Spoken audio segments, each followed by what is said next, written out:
only win, but everybody gets a chance to kind of celebrate with people on this night. Yeah, it's nice to get a blowout on the last game of the year, but Send me that. what? Good. Yeah, you go for it. You talk. Nope. Yeah, no, it was great. Our last game at Matthew Knight, I couldn't predict that we would have had a game like that. Me and Chris, being our last game, and luckily, Chuck was able to get in as well. But it was a great way to end here. Chris, for you, you foul out and they gave you a big ovation. You mentioned you wanted your family to see how you were appreciated, and that ovation kind of a cool moment that Yeah. to see that. Yeah, I mean, definitely something I will remember forever. I wasn't expecting, a big game like that, but it went our way, and I was happy, even though I found out that it was my last game, and we had a great game, and everybody was happy about the win. So, especially that we're undefeated and now, so at home, it's a great feeling. What did Coach say to you when you walked up? He just told me that it's been good working with him for 2 years, and he appreciate everything I did over here, and honestly, I said the same. I appreciate everything he did for me.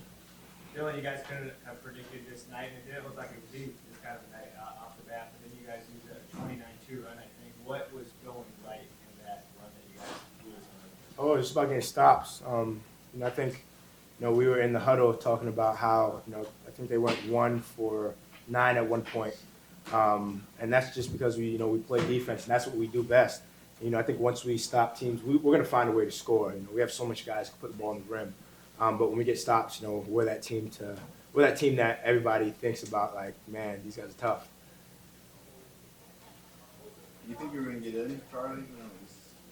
No, definitely not. I mean, just because our last game with them was so tough, and yeah, they played us tough for the first. I'm not sure how many minutes it was, but they had the lead for a little bit, and I thought it was going to be a 40-minute fight, but yeah, these guys, I told them, hey, let's try and get some stops so I can get in there. But that's the ultimate goal. But yeah, we definitely picked it up on the defense, and that's what got me in. So yeah. Were you guys making any adjustments in the second half defensively, or is it finally just kind of all coming together for you guys?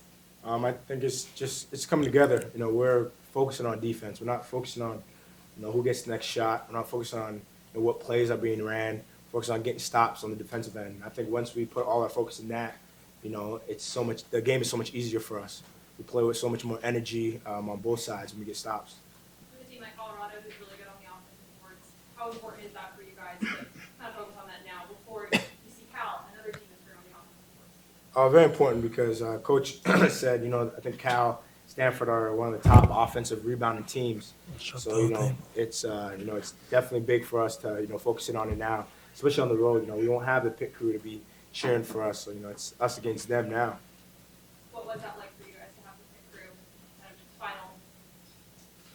I don't even know what you want to call it. Final cheers that night for all you guys. I feel like it didn't even change. I feel it's like that every day. Every time we play, they yell. They're there for us, and every day feels like a senior day because they're so loud. Even when we're losing, they still yelling and cheering for us. So honestly, man, they did a great job. That's one thing I'm gonna miss is the pit crew and the people that are cheering for us. What was it like here in Canada in pregame? You guys know that? The crazy thing is, I'm sad to say it, I forgot the words. I haven't heard it in so long. It's the same. Yeah, I was mixing words. I'm gonna just listen. I always sing the American anthem. I don't know, I just did it, and I know all the words there. But the Canadian anthem came on. I tried to sing. I said, "Dang, I haven't heard this in a while." Facts. On the mic at the end, you mentioned this has been like a movie. Yeah. You was here undefeated at home. I mean, it's just, it went so fast. Last year I was watching Dwayne and Elgin doing it. I was like, oh, I still got 1 year. And then it was my turn, and I was like, it just went so fast. And I remember so many moments that, I will never forget. But those moments are way in the past already. So, that's why it was like a movie to me because, like, it feels like it was 2 hours and it was done.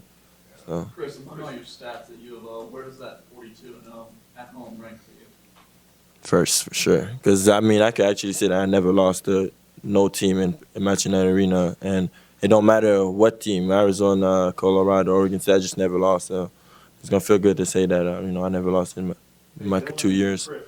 Dylan and Chris, you got to go on the road now, not only in the regular season, Pac-12 tournament, NCAA tournament. What's it going to take to really come out, and is it going to be more of a grind, do you think? I mean, you guys might not expect to play like this, right? Yeah, I mean, What's it going to take to win these games on the road now?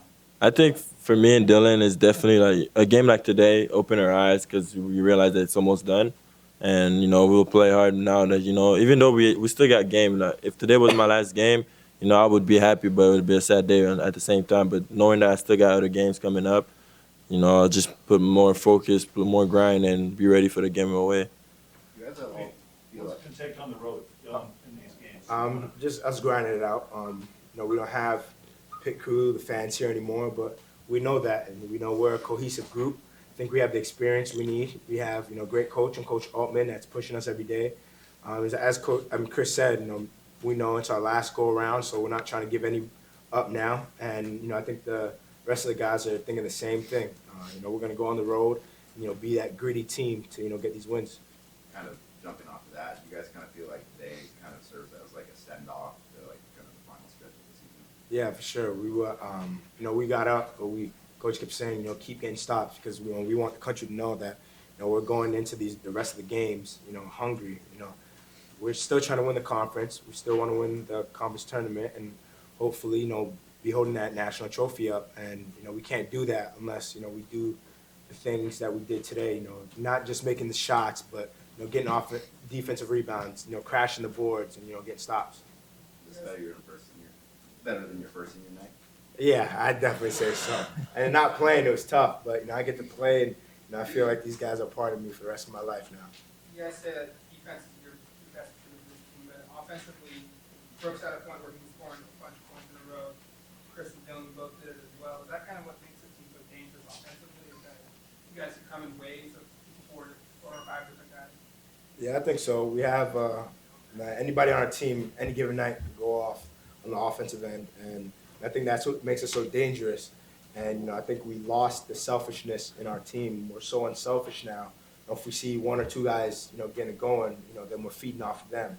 And we're still playing hard, still running our lanes, and if the ball keeps going in, why stop it? Charlie, do you think you're fouled on that one? No comment. Anything else for these guys? All right, thanks, guys. I need to pull out that card one day.